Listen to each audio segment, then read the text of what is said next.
நம்மள நெறைய பேருக்கு இடம் வாங்கி போடணும், லேண்ட் வாங்கி போடணும். எதிர்காலத்துல நல்ல ரேட்டுக்கு விக்கும். அதனால இப்ப நல்ல லேண்ட் ஒண்ணு வாங்கி போடலாம் அப்படின்னு பார்த்துட்டு இருப்போம். ஒரு லேண்ட் வாங்குறதுக்கு முன்னாடி 3 விஷயத்த நீங்க மறந்துறாதீங்க. 3 விஷயம் ரொம்ப முக்கியமான விஷயம். அது என்னென்ன அப்படின்னா ஈசி. ஈசி வந்து நீங்க செக் பண்ணி பார்த்துக்கணும். அப்புறம் பட்டா அதுவும் செக் பண்ணி பார்த்துக்கணும்.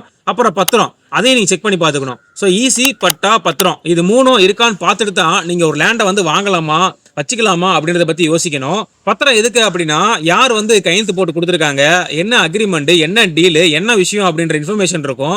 அதுக்காக பத்திரம் வந்து ரொம்ப முக்கியமானது. அதுக்கப்புறம் ஈசி. அதுல வந்து என்னென்ன வில்லங்க இருக்கும் அப்படின்னு நம்ம தெரிஞ்சு போயிரும். அதாவது 50 வருஷத்துக்கு முன்னாடி இந்த நிலத்தை யார் வச்சிருந்தாங்க, போன வருஷம் யார் வச்சிருந்தாங்க, போன மாசம் யார் வச்சிருந்தாங்க, யார் வந்து யார்கிட்ட வித்தாங்க அப்படின்னு டீட்டெயில் வந்து ஈஸியில இருக்கும். ஸோ ஏதாவது வில்லங்க பிரச்சனை இருக்கா அப்படி தெரிஞ்சுக்கிறதுக்கு நமக்கு ஈஸி வந்து ரொம்ப முக்கியம். அதுக்கப்புறம் பட்டா. பட்டால வந்து யார் பேர்ல இப்போ இருக்கு, அதில் இருக்க நம்பர்ஸ் கரெக்டா அப்படின்ற டீட்டெயிலாம் இருக்கும்.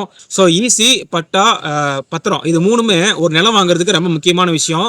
நிலம் வாங்கும் போது இது 3ஐயும் நல்லா பார்த்து தரவா செக் பண்ணி வாங்குங்க. நம்ம அடுத்தடுத்து இது போன்ற சுவாரஸ்யமான தகவல்களை பார்க்கலாம். அதுக்காக நம்ம சேனலை சப்ஸ்கிரைப் பண்ணி வச்சுக்கோங்க. அடுத்தடுத்த காணொலிகளில் இது போன்ற அநேக தகவல்களை நம்ம பார்க்கலாம்.